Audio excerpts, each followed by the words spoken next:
You know, many Montreal Canadiens fans thought this guy was going to be turning into the full-time enforcer for the Habs in the mid-1970s. When that didn't play out, he found himself kind of in a weird position with different squads. He made some controversy in, of all places, Boston for what he wore in the back of his jersey. We'll get into that in a second. But Sean Shanahan was never drafted in the NHL. He had played a number of seasons in the OHA for the Kitchener Rangers, the Toronto Marlies, and the Oshawa Generals. Now, by the 1973 WHA draft, he was taken in the 9th round, 110th overall by the Houston Aeros, but then found himself in the Montreal Canadiens system. Now, he played 3 years in the minors for Nova Scotia. Second season is where his enforcer role really filled in. He had 159 minutes in penalties in 67 games, including 12 goals, and 58 minutes in penalties in 6 playoff contests. 76, he finally made it to the big side with 4 games. Didn't take a penalty.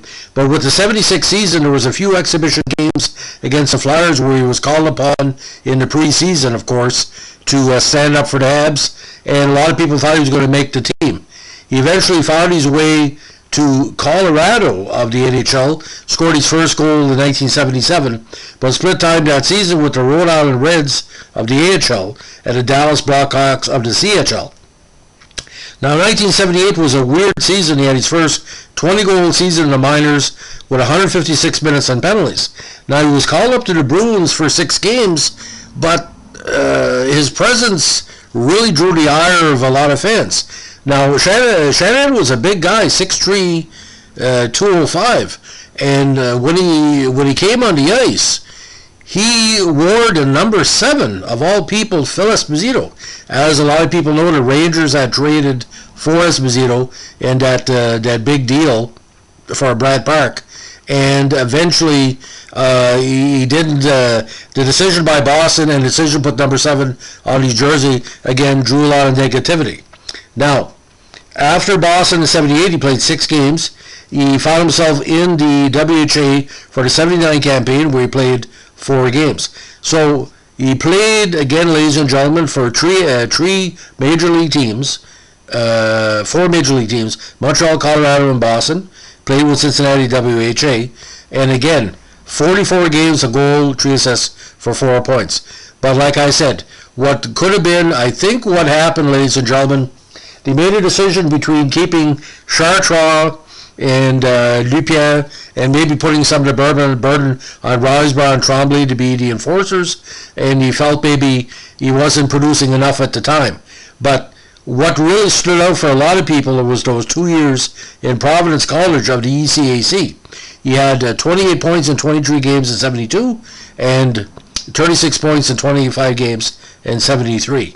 Like I said, a very, very interesting route to the NHL, because when you play with Kitchener, Toronto Marlies, and the Oshawa Generals of the OHA, you don't put up many points. I think he only had 22 points total. But he also played with the North York Rangers of the MJBHL and the Markham Waxers, the Metropolitan JHL. So a very, like I said, a very interesting undrafted player into the NHL and the WHA. Now, for a lot of Montreal Canadiens fans, they always say, whatever happened to Sean Shanahan? Because a lot of people felt, like I said, they felt he could have played a factor, but I don't think his name's on the Stanley Cup for the '76 season. You can double check on that, because he only had obviously 4 games and never played in the playoffs anyway. So ladies and gentlemen, if you like our vintage NHL podcast, let us know. Give us a like, comment, or subscribe. And if you are a friend or colleague of Sean Shanahan, tell us what he's been doing lately, because it's always interesting to know where Montreal prospects and Bruins prospects end up post hockey. Thanks for listening. Bye.